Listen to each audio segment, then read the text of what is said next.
it really helps that our first two portfolios are both in the top 5% of their respective vintages on a TVPI basis. So we now have some evidence that the approach is a theoretical approach, but it's actually a practical approach to, right? We don't want to be different for the sake of excellence. We started with a bit of a thought experiment, which is what would be in this hypo greatest seed investment you could have ever made?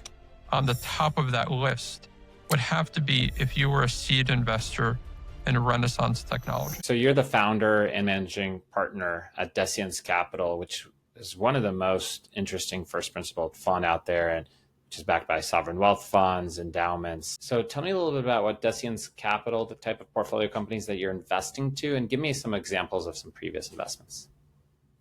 Of course, David. So Deciens invests in early stage companies in the financial services ecosystem. So that could be fintechs, and we have a long legacy of investing in B2B and B2C fintechs, including Chipper Cash and Treasury Prime. We also invest in financial services companies. So these look more like what we want to be the next generation of stock exchanges, asset managers, insurance companies, banks, like true financial institutions. And those could include names like Tint Insurance, Sidecar, SimplyWise, Generous Energy, and so on and so forth.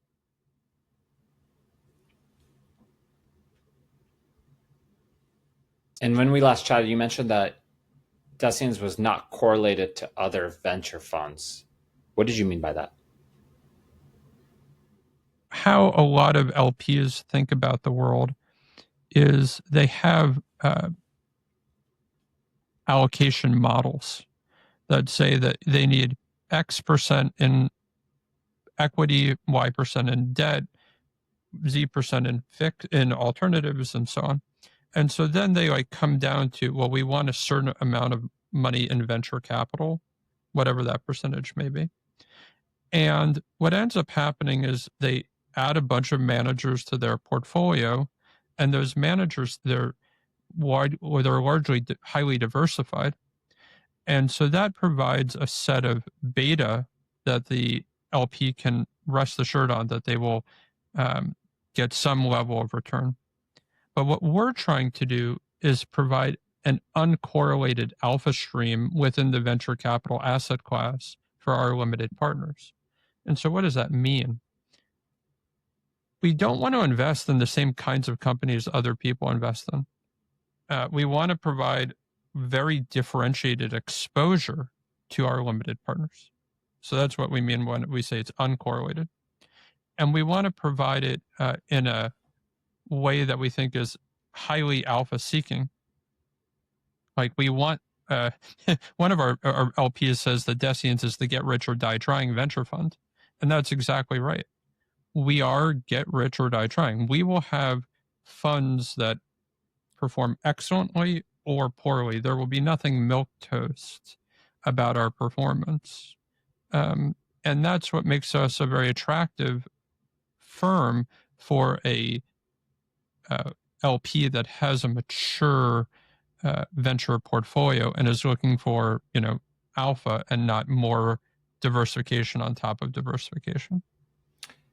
I hear what you're saying there, which is basically venture funds have this beta or this predictable kind of 2 to 3x returns, and then you could put in Deciens into your portfolio to get this asymmetric upside.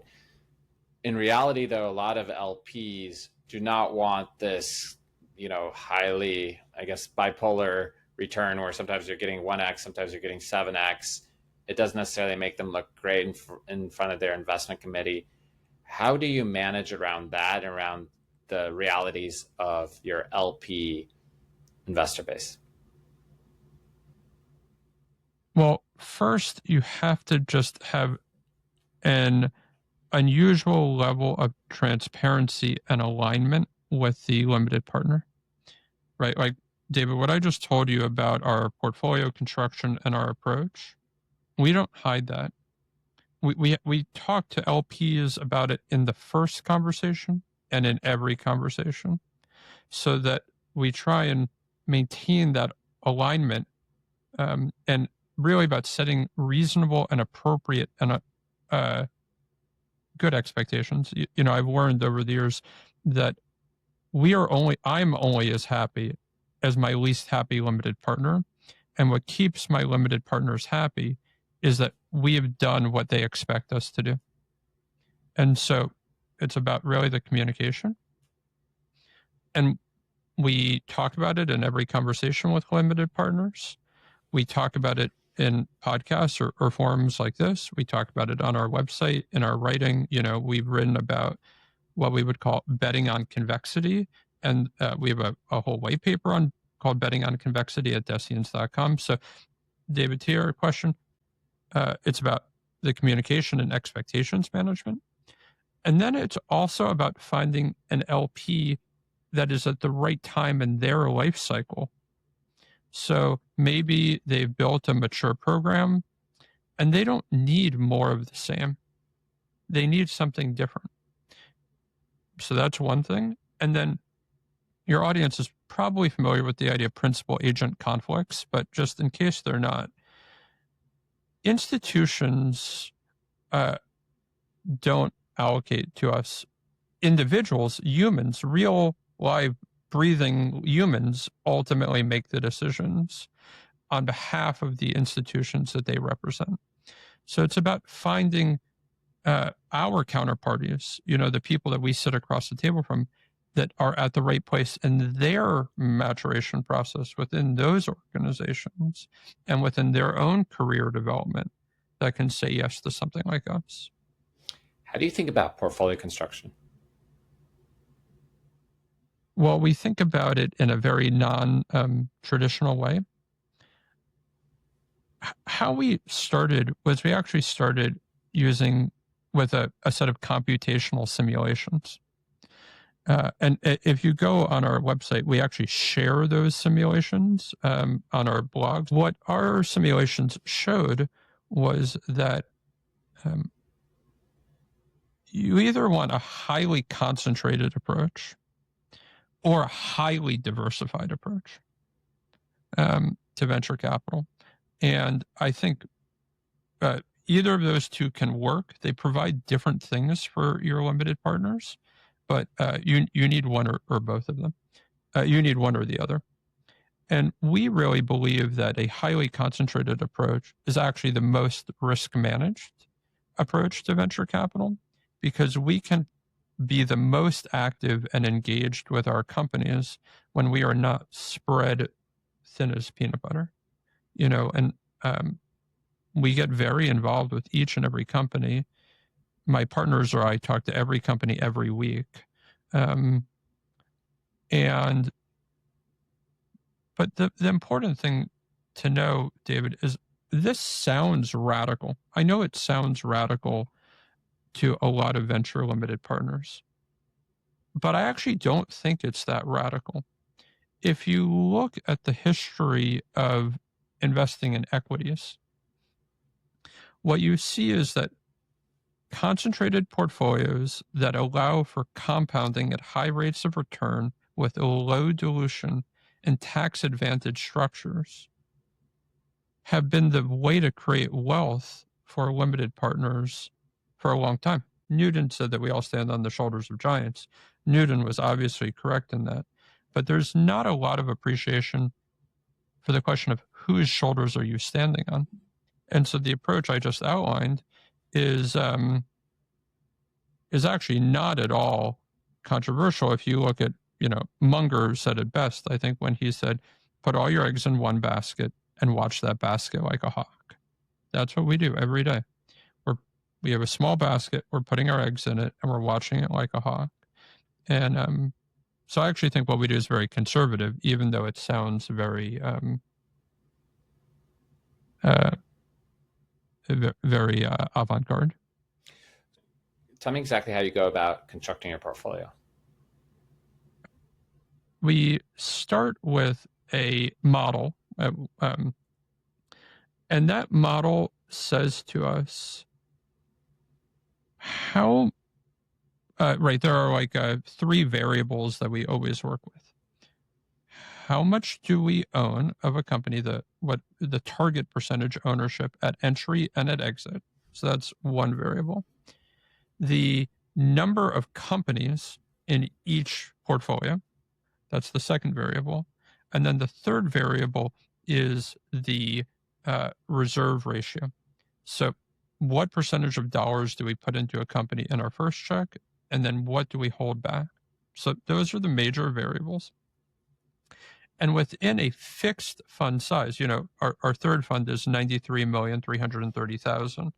So we know exactly how many dollars we have to allocate. And within those 3 variables, we try and build a theoretical portfolio that gets us to at least 5x net. And so then we work backwards in an iterative process where we do our first deal, we look at how that works relative to our model, and then our second deal and our third deal, and we're constantly updating what we're doing against our model in order to drive at least 5x net return to our limited partners. And we do this until we get to, in our typical portfolio, we're trying to do between 10 and 15 investments. And then really where the rubber meets the road is, when do you stop? So like in our second fund, we stopped after 11 investments. We target 10 to 15. But when do you stop? Do you stop the 10th, the 11th, the 12th, and so on? And that's there's a whole art to that, which I'm happy to talk about now or any other time as well. One thing that's hard to grasp is LPs want to sit down and they typically want a very specific strategy, check size. And one of the things that they harshly judge GPs on is, did you do what you said you were going to do in your portfolio construction? Because if you take a step back, what they're trying to do is build a portfolio of portfolios. So the LP is not just investing to your fund. So how do you get around this constraint, especially given that you are raising from endowments, pension funds, sovereign wealth funds? How do you get past their IC with having so much flexibility in your strategy?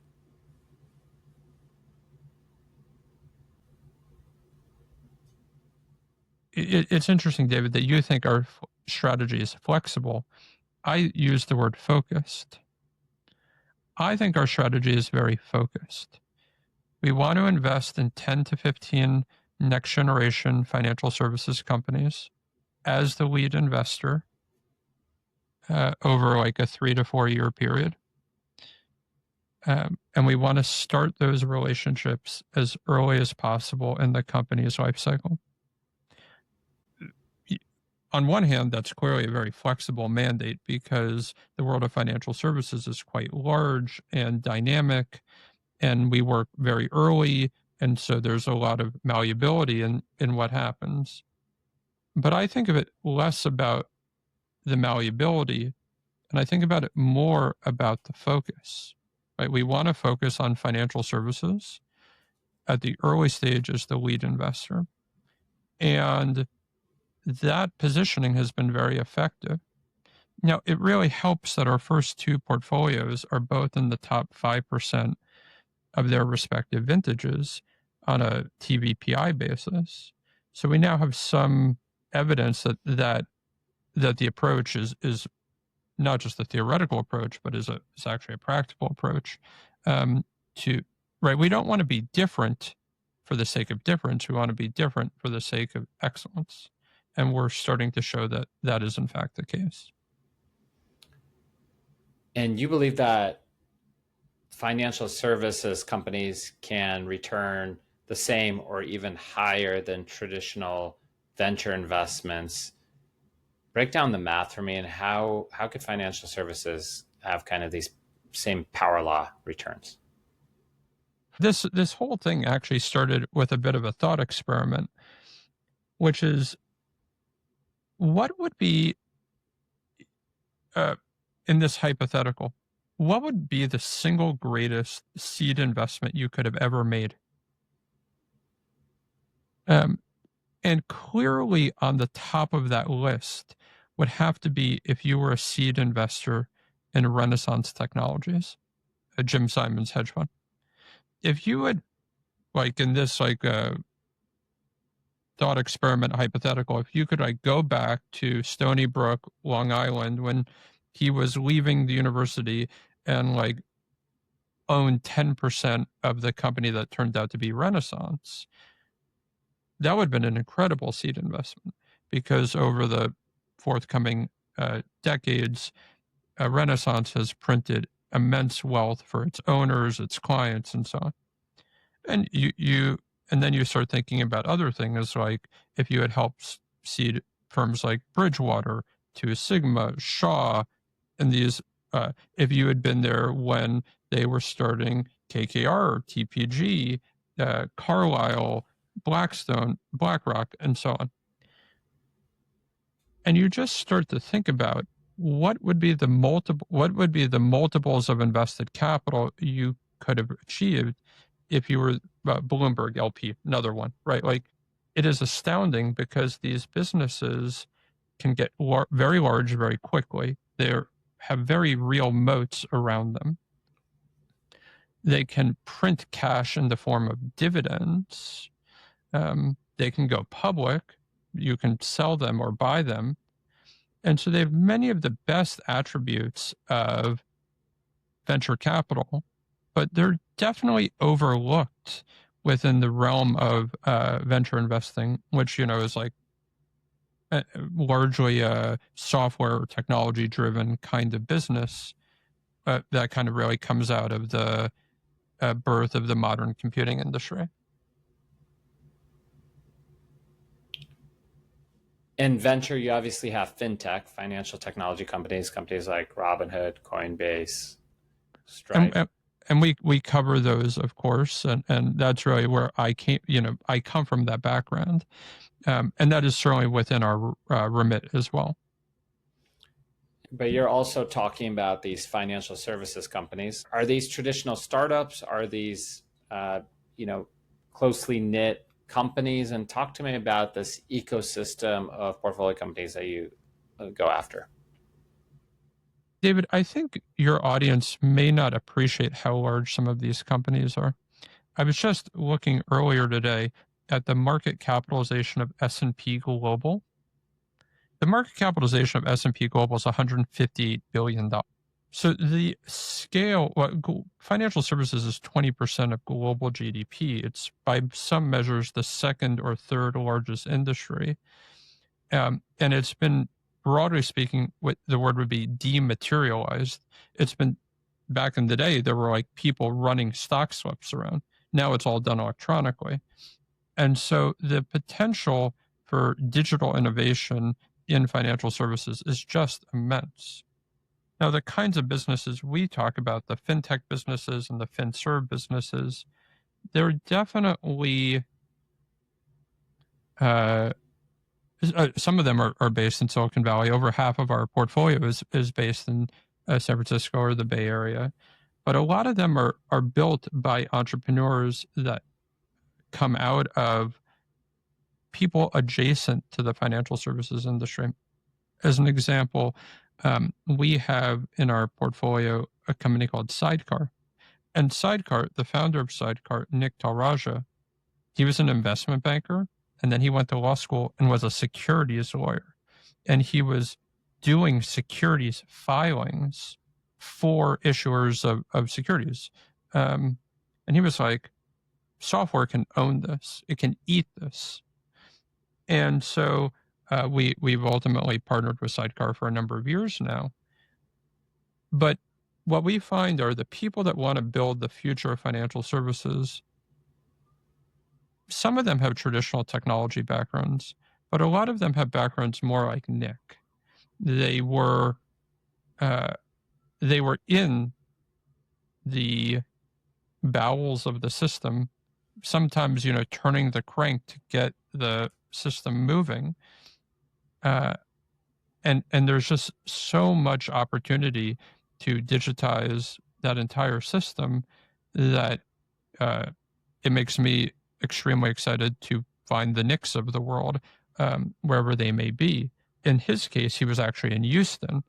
So there are these people all over the world One of, I think, the concerns that LPs or VCs have about investing these super contrarian or otherwise not venture capital backed companies is that you sort of need the venture capital industrial complex to bring in more capital, to take it to liquidity, to force kind of an IPO and M&A. And I know that's, you're not supposed to say that, but that is kind of the business model. And that does lead to, this pressure does lead to these power law outcomes. How are you able to navigate these companies to liquidity, given that sometimes you might be, the only ones investing in them? David, what you're partly talking about is there are a couple of things. First, there is definitely a kind of self-referential aspect to the venture capital ecosystem where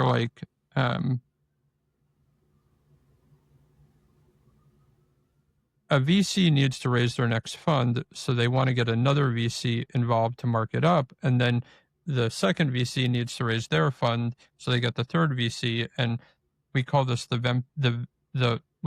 venture hamster wheel. And so there is this kind of self-referential dynamic within the venture ecosystem for sure. And I think sometimes this creates really perverse incentives.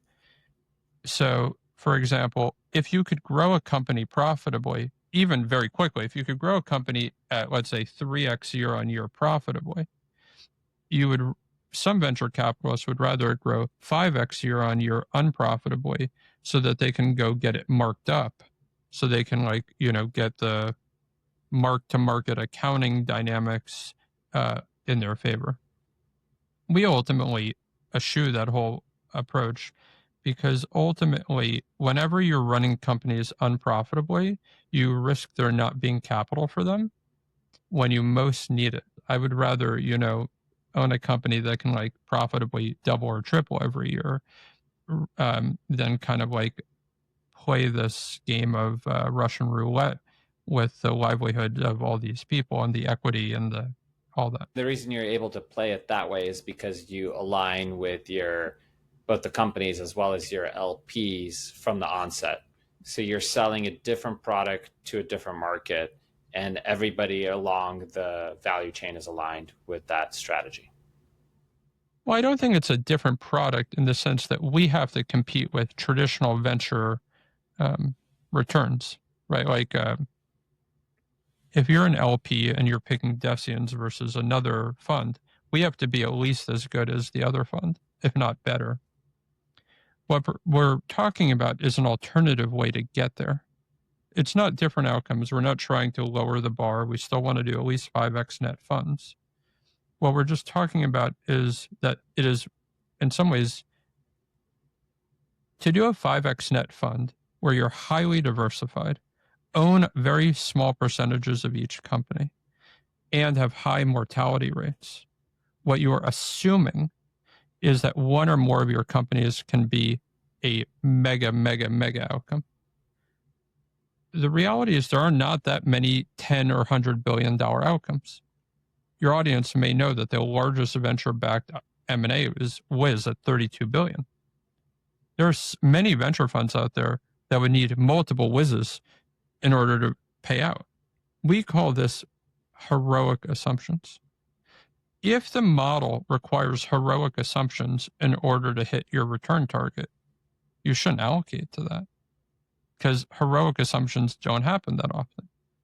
Alternatively, we would argue that our model, and if you go on Deciens.com and you look up this, we wrote an essay called Heroic Assumptions and Heroic Outcomes.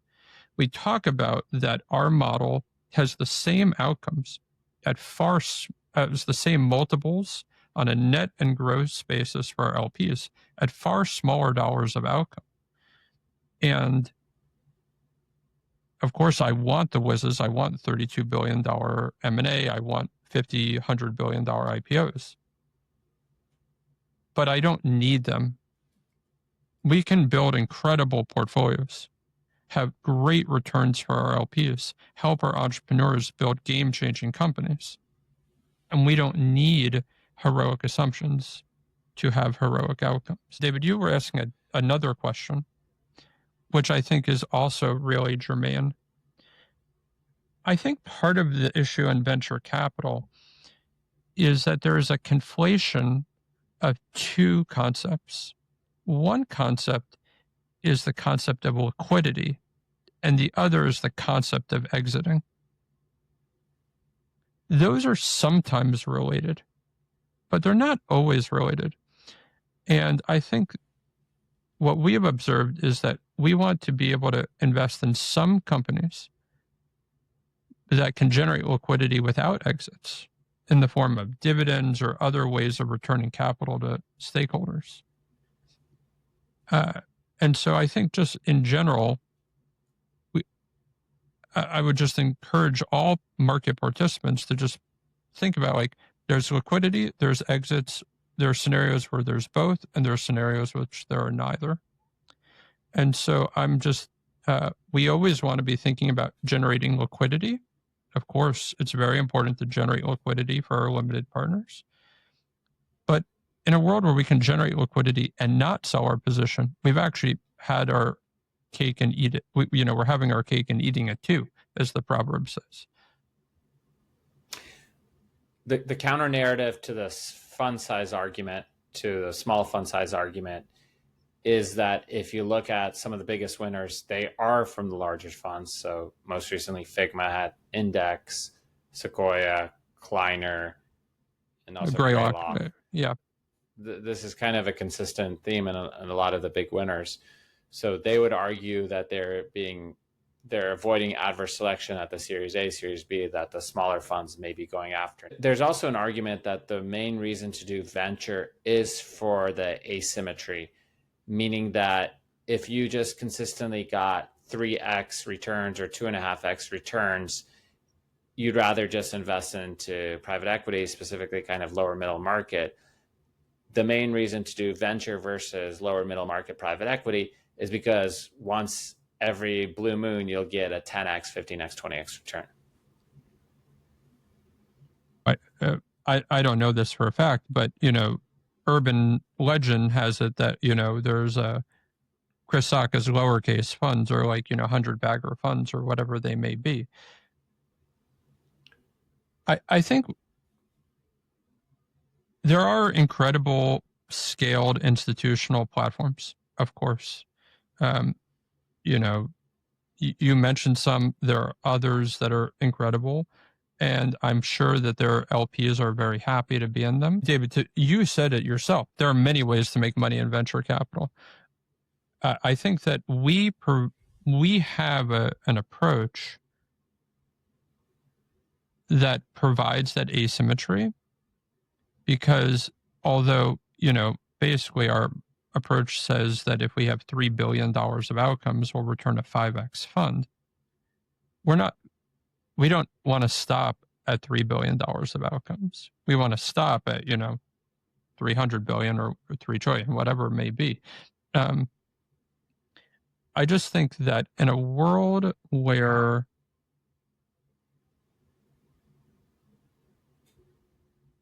there's an alternative world where you're not raising money every 24 months, where you're not getting diluted over and over and over again, where it's actually better for all stakeholders, LPs, GPs, founders. We started this conversation by talking about the spouses of founders and the other stakeholders, employees, their spouses and families. And you don't have to give up upside for that. That's the thing. You don't have to give up upside to have a better alternative approach to venture capital. Today, 2025, there's this focus on DPI, whether funds like it or not. And you, interesting enough, are actually signing up your LPs for 14-year timelines. How do you get away with having a 14-year timeline in this kind of market? Well, I mean, we're very transparent about it, so I don't think we're quote unquote getting away with anything. But the thing about it is, One of our big LPs is a pension plan of a large group of public service workers. And if you talk to the CIO of this pension plan, he talks about his obligation to these public service workers and their families being 70 years, 70-year-long liabilities. And when you think about big families, charitable organizations, public pensions, sovereigns, they are the kinds of groups that can go long duration. And that's what we really provide, a long duration product. I think of it in kind of the way of, we want to actually be co-owners of companies along with their management teams and have an extremely long duration view of that relationship. And that is like completely opposite to a world in which there are more and more venture capitalists who are operating like traders. They want to get in and they want to get out, get in, get out. And maybe those trading operations can make money. I hope they do well, but it's not what we want. I don't actually think it's what most LPs want. And this, I think, comes back to maybe like what's been implicit in the conversation all along, but just this idea of compound growth. So, David, how you compound money is by having it grow year after year after year, not taking high default risk, not having the chances of it going to zero be very high. And when you look at the math of that, what you see is that you can generate, I was just looking at this for NVIDIA. You just look at how like NVIDIA is 32 years old. For 25 or 27 years, it was like not the most important company in the world. But if you just compound year after year after year, you can build a $4 trillion company. And when you talk about being able to deliver asymmetric upside, the kind of asymmetric upside that venture capitalists are in the business of, at least notionally in the business of providing, it's because you can find these compounding machines and you can stay with them for the long term. You don't become a forced seller after 6, 8, 10 years. If you sold NVIDIA after 6, 8, 10 years, you would have been very disappointed. I've been reading Snowball, which is the biography of Warren Buffett, excellent biography of Warren Buffett. And I'm at the point where Warren offers any of his shareholders $40 a share in 1975 in 1975, Warren basically offered any Berkshire Hathaway shareholder $40 a share for that stock. A lot of people took it and are very upset. And a lot of people didn't and are very happy. And so I think it just is yet another example of like long-term compounding and tax advantage structures with low dilution is the way to get fabulously wealthy in public or private. And it is what delivers ultimately venture style upside. Typically, when you have these structural alpha advantages in asset management, there's some kind of barrier to entry. There's some kind of unique pool of capital that has to invest in some special structure. There's some counterparty that needs liquidity via secondary. What is it that keeps other funds from investing using this kind of long dated strategy of compounding? Nothing. And in fact, we publish our playbooks online. We talk about it freely and openly. And I would support anybody who wants to invest in this way. I'm happy to talk to them. It's totally like, please. And other venture funds primarily don't do this because they're playing a different game. They're playing the asset management game. Or why don't others do this?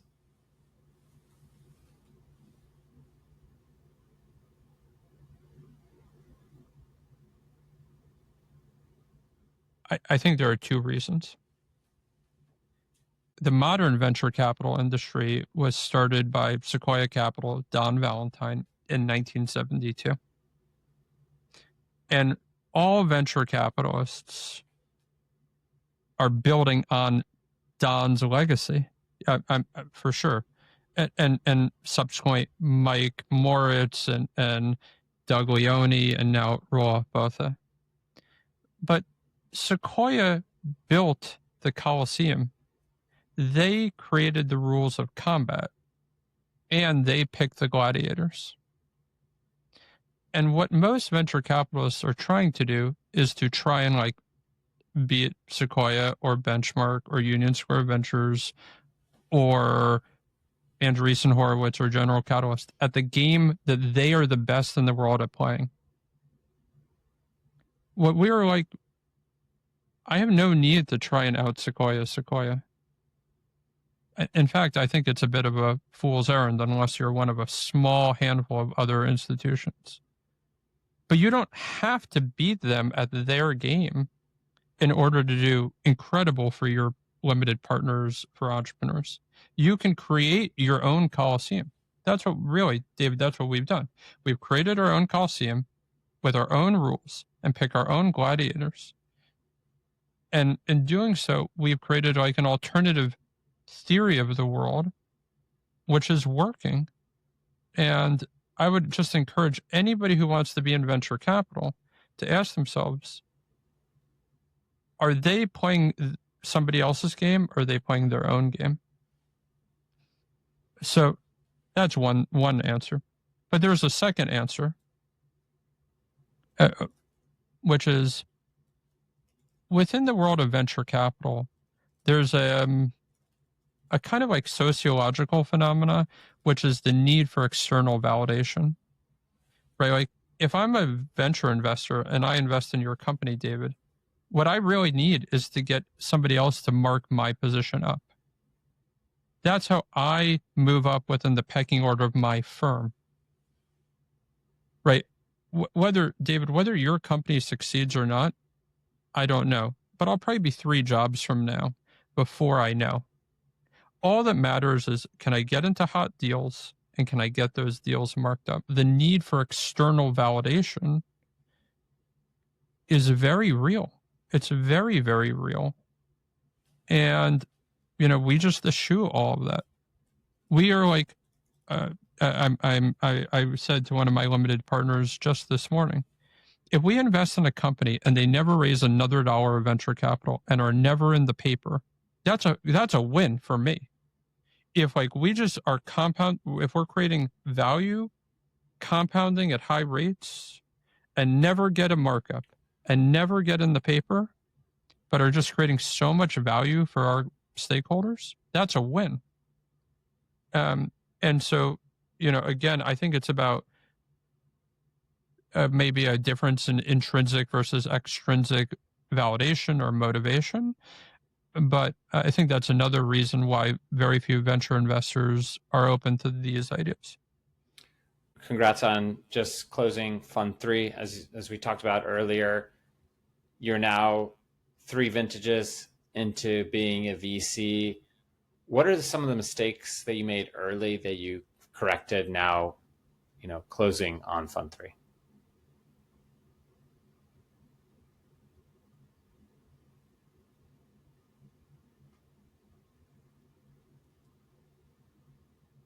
The thing I've come to see is that it's more fun to do it with a team. And it's more fun to do it with other people who are really aligned on this journey. I don't know if I'd call it a mistake or not, but just building our team, it's a lot more fun to do it with others and to kind of think about this as a bit of a movement making exercise. I've come to see that a lot of this is about enrolling others in a movement for an alternative theory of how to do venture capital, an alternative theory about how to create a lot of value. And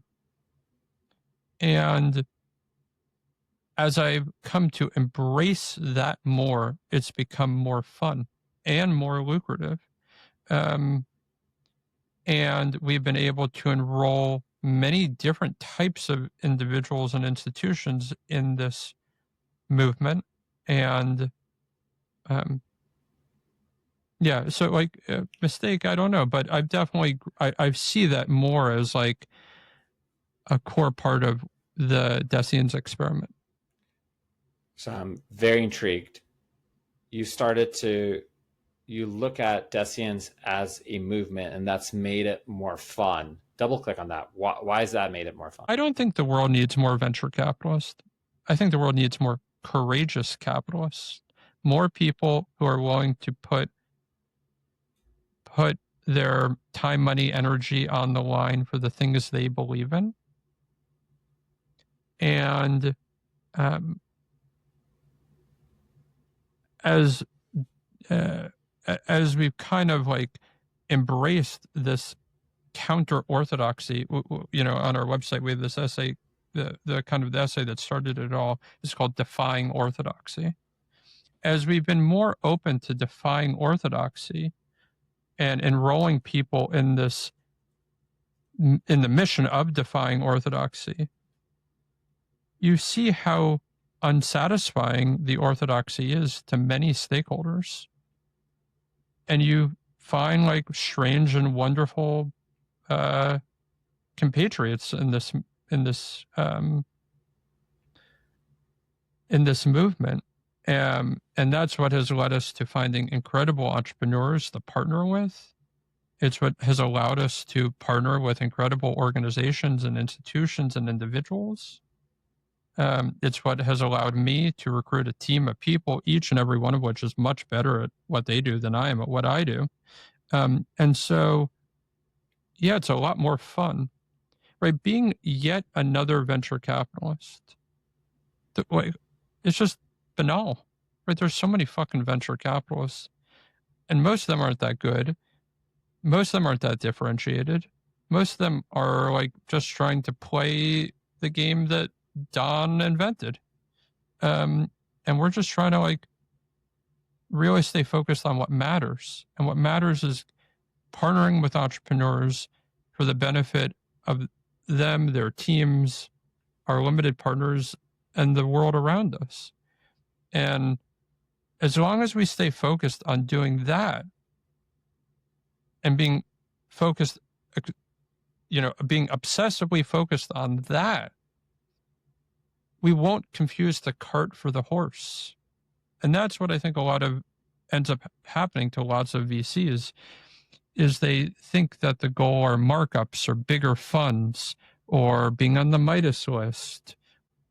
God knows what else. Said another way, you gain joy from being aligned in an ecosystem, going towards a very specific model of doing venture versus what some might define, I'm going to give you money, I'm going to keep on marking you up, raise a bunch of capital to make myself rich, meanwhile like betting on red over and over with your company, and one of my 10s will have 4 reds in a row. In Silicon Valley, there's a kind of pejorative term called a lifestyle business. And I hate that term. I hate it so much. But like, if you can run a company that doubles every year and doesn't consume cash, and you can do that for 14 years, you're going to have a big fucking company, right? Like, it just, there's a certain like laws of physics there, laws of mathematics. And the idea that you would want to burn money like drunken sailors and then have to like beg somebody else to keep you in business over and over and over again seems insane. Like on its surface, it just seems nuts, David. I just think about these companies that have hundreds of employees. And that means hundreds of families that depend on them, not to mention the customers or other stakeholders.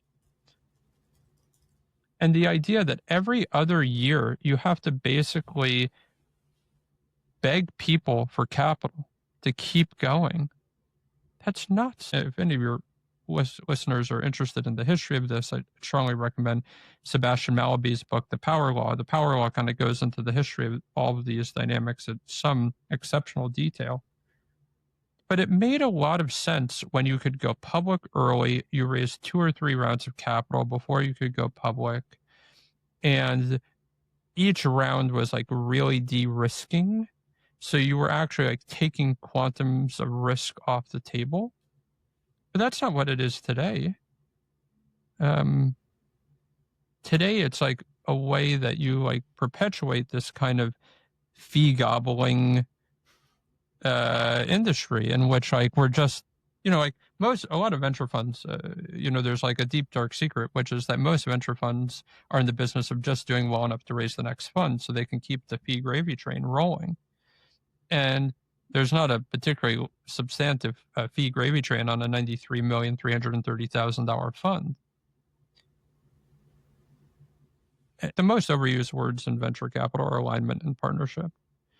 But we want to actually live those values. We don't want to just use them as kind of a lip service to just, line our own pockets with our 2 and 20. Going back 13 years ago, before you started Deciens, what would be one piece of advice you would give that Dan that would help you either accelerate your vision now or avoid costly mistakes? Bezos said it best. Actually, I think Bezos was quoting E.O. Wilson, that differentiation is survival. Differentiation is survival. And to not be scared of that, to lean into the differentiation, that E.O. Wilson, very famous evolutionary biologist, and he talks about this idea that like it is the differentiated organism that survives in competitive ecosystems for resources. I truly believe that in the world of venture capital, you have to be differentiated. I love the Naval quote, the only way to escape competition is through authenticity. So there could only be one Dan Kimmerling, there could only be one David Weisberg. And if you play to your strengths and your combination of strengths, that's really one of the only ways to become commoditized. That being said, the need to fit in the herd, the social pressure, the evolutionary predisposition towards, mimetic behavior and just copying the same thoughts and principles and narratives is so deeply ingrained into us that it even applies to chimpanzees and bamboos and even our predecessors, not just Homo sapiens. So it is a tall order to do that. The way that I think about it is, how do you build structural alpha? The best way is through a combination of structural advantages. What that means is, it's one thing to have a different perspective, but if you could now have a different perspective times a different LP base that believes in that perspective, you're starting to compound structural alpha. Now, potentially you have a pool of capital that has certain tax structural advantages.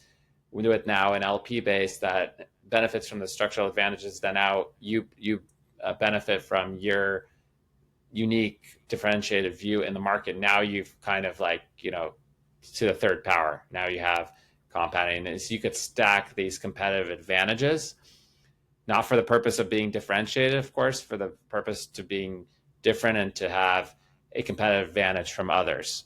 I think across asset classes, that is probably one of the only ways to have meaningful alpha. The other way is to continue win these probabilistic games. And it's the old adage about the hedge fund. You have 1,000 hedge funds in a room. If you flip a coin 5 times, you'll have kind of 4 of those hedge funds that outperform for 5 straight years, even if it's completely random luck. So you could bet on luck, but the exponential compounding of probabilities for you to continue being lucky is just it's like basically trying to win the lottery. So I think certainly being differentiated as an investment strategy makes a lot of sense. I think it becomes difficult to implement if you don't have these very strong principles, if you don't explicitly state your principles, if you don't surround yourself with people that think differently. I think that's one of the things that you've really compounded that is very different. And I think even the fact that you live in New Mexico is itself kind of a guard from this mimetic copying that human beings are subconsciously really adapted to do. And this, one of the best things that I've done is I've continued to write and share these ideas publicly on our website and on social media. I think that's been extremely powerful. And so in that regard, I would encourage anybody to do that. But I think, David, what you're talking about is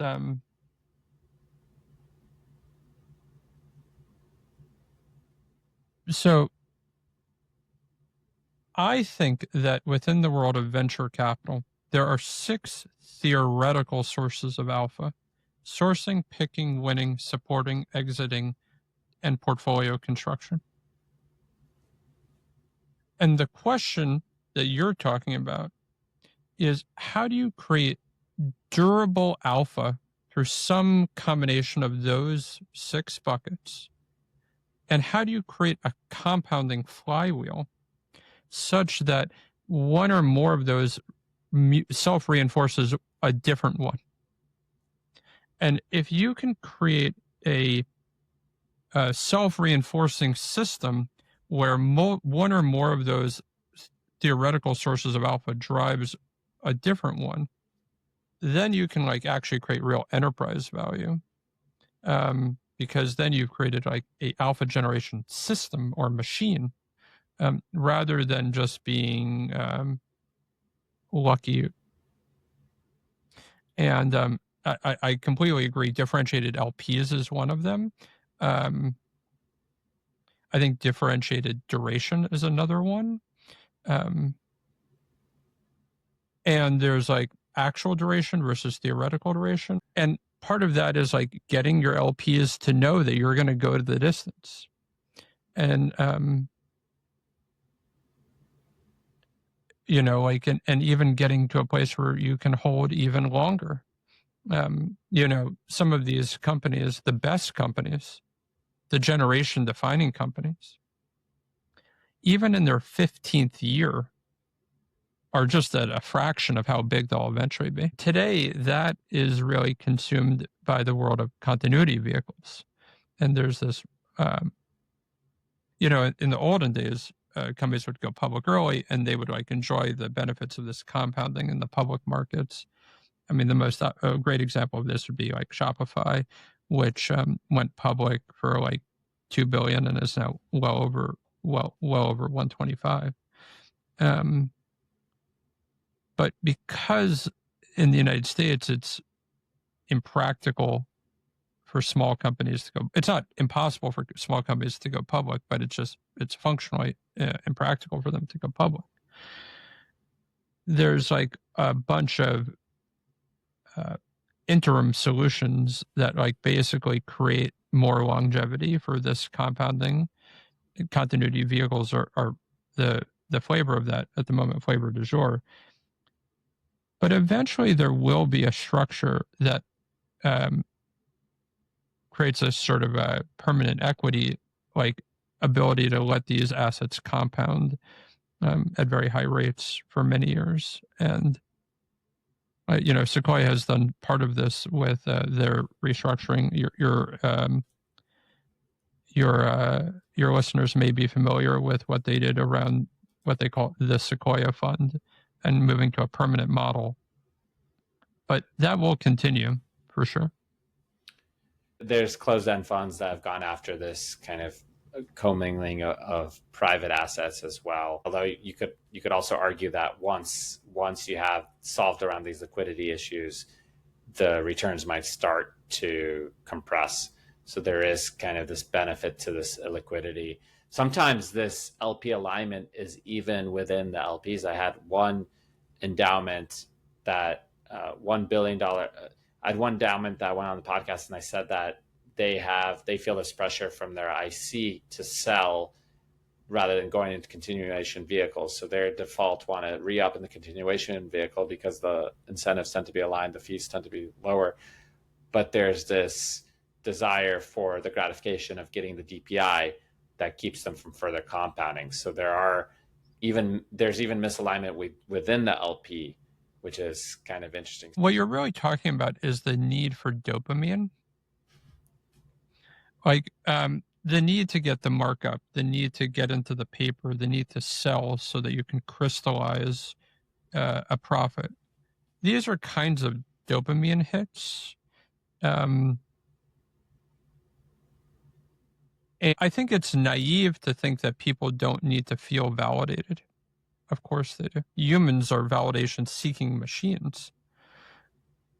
But I think if we can help people see that they can be validated, that they don't need to seek validation from others to get that dopamine hit, that's like where we start to move the ball forward. If we need others to validate our own decisions in order to feel that kind of euphoria, the dopamine hit, then we will always be in this kind of seeking moment where we are seeking others to say that we have done the right thing. If we can believe on the basis of our own thoughts and feelings and actions that we've done the right thing, then we can have the confidence to not need others' validation. One of the most interesting reframes, I had Tom Bilyeu, who started Impact Theory, and he sold his company for $1 billion. Didn't even raise that much. He's kind of self-made guy, blue collar family, and then also started a top 5 like media company and podcast company. So he's been successful across domains. One of the things that we talked about is ego, and he actually says he is an egomaniac, but he doesn't build his ego based on needing to be right. He built his ego based on wanting to be successful, which means coming in and listening to other people's opinions. Sometimes he overrides their opinion. He has built his identity and his ego around being successful and having his business accomplish the goals versus around the need to be right. So there's also a reframe there around dopamine. What do you get your dopamine from? If you could align in a way that builds communities, that builds the team, and you have these other sources of dopamine, you could delay the need or the subconscious need to kind of run these dopamine neural pathway loops that lead to these decision making. I studied psychology, so I did my master's psychology from Harvard, and I had to go back and relearn neurobiology through basically. I had to self-teach myself because I realized psychology was just a superficial level. You needed to go deeper. It's kind of like physics and math and all these things. Like if you don't actually understand the underlying aspect of it, you only have a superficial understanding, and the psychology is just an explanation of kind of the dopamine, the serotonin, and how the hippocampus like deals with the prefrontal cortex, and we could have a whole other conversation on that. But I did come to the same realization that you do have to get to neurobiological level to understand not only other humans' behaviors, but your own behavior, and to be able to influence it at that level. I love that your guest was talking about ego. Of course, I'm egoistic. And of course, like to suggest that I am anything but egoistic would be, of course, right? Like I started my own firm because because of that, and I'm now like trying to start a bit of a movement, around all these things. But I think ultimately, it comes back to every single person at our firm has carry in all of our funds. So in all of our funds, we actually we have an LP that is a charitable organization that provides scholarships to kids with who are the children of vets with PTSD. And if we can help more kids go to college, that's a huge mitzvah. Like in the Jewish faith, there's this idea of Toki Olam, to leave the world a better place than you found it. And I think a lot about that. Like, how can Deciens transcend being like just yet another venture capital firm to being a firm that actually like does incredible good through being really good at what we do? And that's like, I think, much more long-term validating than any silly listicle or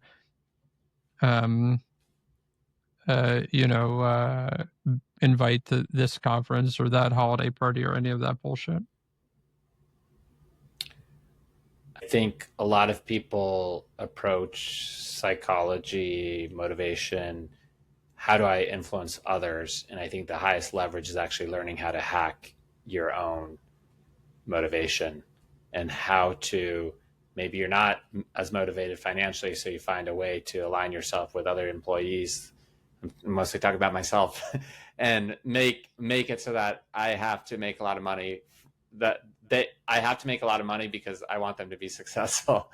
That's kind of a hack around that. And you could create kind of these incentive structures. It really starts with understanding, accepting yourself, and working within the framework of how your brain functions versus kind of saying, I shouldn't be this, I shouldn't be that. But on that note, Dan, this has been a fascinating conversation. I've loved every minute of it. Looking forward to sitting down live, hopefully in New York City, not in New Mexico, but never say never. Well, our AGM is in New York, so we should definitely, I will make a note to make sure that you are invited, and we would love to have you. I would be flattered to be there. And again, congratulations on the latest close, and look forward to continuing conversation live. Thanks, David. Cheers. Thanks, Dan. Thanks for tuning into that conversation. If you love that conversation, you're going to love the episode right here.